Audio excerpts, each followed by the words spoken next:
నీ తల్లి మోసేది నవమాసాలేరా, నీ తల్లి మోయాలి కడవరకురా, కట్టె కాలే వరకురా.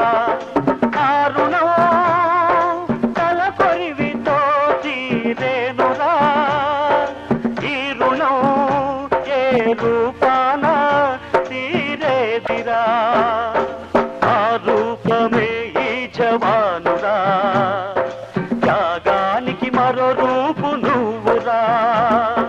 జననీ జన్మభూమిశ్చ స్వర్గాదపి గరీయసి, స్వర్గాదపి గరీయసి.